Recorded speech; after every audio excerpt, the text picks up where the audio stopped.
Hello class 4th, welcome back again online class of science. Students, our 7th chapter I have explained you half, okay, till page number 59. Now we will start page number 60, open composition of air. Please see it carefully. The blanket of air that surrounds the earth is called atmosphere. तो students, जो हमारे चारों तरफ पृथ्वी के चारों तरफ जो हवा का एक कवर होता है वो हमारा वातावरण कहा जाता है, एटमॉस्फेयर। ठीक है।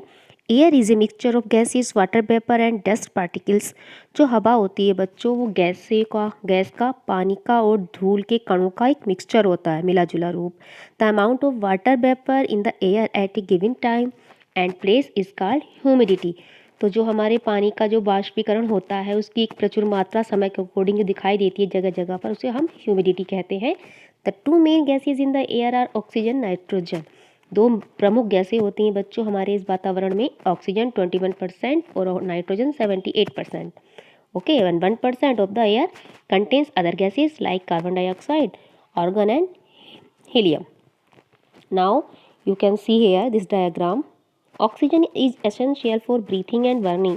ऑक्सीजन हमारे लिए सांस लेने के लिए और जलाने के लिए ज़रूरी होती है। Carbon dioxide is required by green plants for the process called photosynthesis.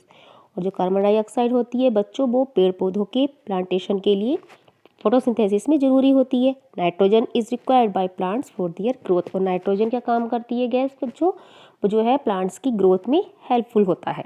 Now breathing and burning में देखेंगे, we are always breathing to stay alive. हम लोग जो है सांस के लेने के कारण ही जिंदा रहते हैं, है ना, जीवित है। Breathing involves two processes, inhalation and exhalation. जो होते हैं हमारे सांस लेने की प्रक्रिया और सांस छोड़ने की प्रक्रिया, ये आपको पता है। The air we breathe in has oxygen. जो अंदर हम सांस लेते हैं उसको क्या बोलते हैं बच्चों, ऑक्सीजन, है ना। The oxygen in the air we breathe in burns the digested food to produce energy and carbon dioxide. और जो ऑक्सीजन होती है हवा के द्वारा अंदर जाती है वो हमारे खाने के डाइजेस्ट को हेल्प करती है, और कार्बन डाइऑक्साइड जो हमारी एनर्जी को, ताकत को, उसको गेन करने में भी हेल्प करती है। This is called respiration. Okay, now air pollution. The unwanted and undesirable things present in the air cause air pollution. जो हमारी अनचाही, जिनको हम नहीं चाहते, ऐसी ऐसी चीज़ें भी हमारे वातावरण में होती हैं जिनको हम एयर पोल्यूशन कहते हैं। ठीक है, वायु प्रदूषण।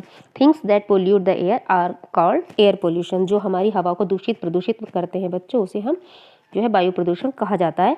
The air around gets polluted by dust from street, smoke from factories, burning garbage ETC. तो बच्चों जो कूड़ा होता है, जलने से जो धुआं उठता है, फैक्ट्री का जो धुआं निकलता है, वो सारा जो हमारा एयर पोल्यूशन के जो है से पैदा होता है।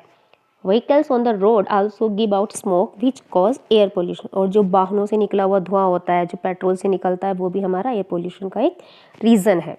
Breathing polluted air can make us sick. और जो हवा जो हम लेते हैं, प्रदूषित हवा को, जो पोल्यूटेड एयर होती है जो हम अंदर लेते हैं, वो हमें बीमार कर देती है। कुछ लोगों को बच्चों अस्थमा, ब्रोंचिट्स और अदर जो है रेस्पिरेटरी डिसीजेज हो जाती हैं जब हम लोग वो गंदी हवा को अंदर, प्रदूषित हवा को अंदर सांस के द्वारा लेते हैं। It is advisable to cover your nose and mouth while sneezing to prevent germs from entering the surrounding air। इसलिए जब कभी भी हम अपनी चारों तरफ हवा में सांस लेने के लिए जाते हैं तो ये हमें एडवाइस दी जाती है कि अपने नाक और मुंह को हम लोग कवर करके रखें। Okay, when people breathe in the air they fall sick. जब वो इस पोल्यूटेड एयर में सांस लेते हैं तो बच्चों को क्या होता है, वो बीमार हो जाते हैं। अंडरस्टूड। इन विंटर, जाड़ों में भी the smoke in the air mix with fog and form smoke. जाड़ों में क्या होता है, जो हमारे धुआं, जो स्मोक देखते हैं या फोग देखते हैं, उसमें भी जो है एयर जो है मिक्सअप होती है, धुएं से, धुआं जैसा लगता है। This also causes breathing problems and make movements of traffic difficult due to poor visibility. तो ये सब बच्चों जो फोग दिखाई देता है, सारी सांस लेने की दिक्कतें होती हैं, वो सब जो इस तरह से ट्रैफिक में भी जो धुआं निकलता है, वही जो है विंटर्स में हमें फोग स्मोक के रूप में दिखाई देता है, जो कि हमारे लिए बहुत हानिकारक है। Students, you can see the pictures of smoke also. Now this chapter is also fully completed. New words you will write in your copy. These are the exercise you will do in your book, and these are the question answer also, thoughts also. Now you see the diagram, draw diagrams to explain this type of pictures. Now you can see air is needed for burning. This diagram you will draw. Air exerts pressure, you will draw here, and air occupies space also, you will draw this diagram. Now your 7th chapter is completed. Students, you will write carefully. Okay, I will meet you again in your next video. Okay, till then, take care, have a nice day.